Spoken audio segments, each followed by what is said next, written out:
কাজের মাঝে ছোট্ট একটা বিরতির খোঁজে 2-3 দিনের ছুটিতে 3-4 ঘন্টা দূরত্বে চলে এসেছি ঘুরতে। পাহাড়, নদী, ঝর্ণা, জঙ্গল, সমুদ্র সমস্ত কিছুর মাঝে। হ্যালো বন্ধুরা, আমি Joyee. Welcome to my channel Joyee's diary. এখন আমরা চলেছি বালাসোর স্টেশন থেকে পঞ্চলিঙ্গেশ্বরের উদ্দেশ্যে, কিন্তু যাওয়ার পথে কিছু সাইট সিন ভিজিট করে আমরা যাব। আমরা চলেছি এখন ক্ষীরাচূড়া গোপীনাথ মন্দির দর্শন করতে। এই মন্দিরটি বালাসোর স্টেশন থেকে 7 কিলোমিটার দূরে রেমুনা নামক একটি স্থানে অবস্থিত। এই মন্দিরটি প্রায় আনুমানিক 500 বছরের পুরানো। মন্দির প্রাঙ্গণটি অসম্ভব সুন্দর। নাট মন্দির সহ বিভিন্ন ছোট ছোট মন্দির রয়েছে। এটি এখানকার জাগ্রত এবং জনপ্রিয় মন্দির। প্রতিদিন দূর দূরান্ত থেকে অনেক ভক্তরা আসেন। মন্দিরটি বহু প্রাচীন হলেও সুন্দরভাবে সময় মতো সাজানো, রং করা এবং দেখাশোনা করা হয়। এখানে মহাপ্রভুর পদচিহ্নও রয়েছে। মন্দিরটি মূলত সকাল 7:30 থেকে দুপুর 12:30 এবং বিকেল 4টে থেকে রাত্রি 9টা পর্যন্ত খোলা থাকে। এখানে শ্রীকৃষ্ণের 3 রূপ একসাথে দর্শন করা যায়, তবে তিনি এখানে গোপীনাথ রূপে পূজিত হন।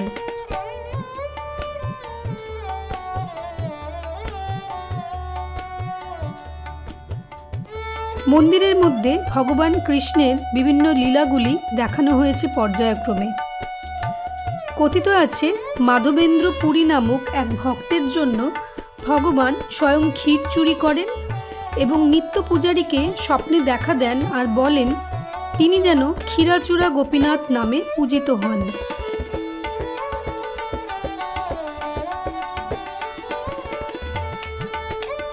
কথিত আছে ত্রেতা যুগে মাতা সীতা বনবাসের সময় শ্রী রামচন্দ্রকে প্রশ্ন করেন যে দাপর যুগে তার রূপ কেমন হবে। তখন শ্রী রামচন্দ্র তার বাণ দ্বারা একটি পাথরের মূর্তি খোদাই করেন এবং বলেন তিনি এই গোপীনাথ রূপে আসবেন। তাই মনে করা হয় মূর্তিটি দাপর যুগের। এই সমস্ত পুরাণ কথাগুলি নাট মন্দিরের দেয়ালে চিত্রের মাধ্যমে সুন্দরভাবে ফুটে তোলা হয়েছে। এখানে শ্রীকৃষ্ণ গোবিন্দ, গোপীনাথ এবং মদনমোহন রূপে রয়েছেন। মন্দির প্রাঙ্গণের পিছনে একটি দিঘি রয়েছে। এখানকার পরিবেশটি অতিশয় মনোরম। এখানকার ক্ষীর কিন্তু বিখ্যাত, তাই আসলে নিতে ভুলবেন না। এই মন্দিরের বাইরে প্রচুর দোকানপাট রয়েছে কেনাকাটা করার মতো।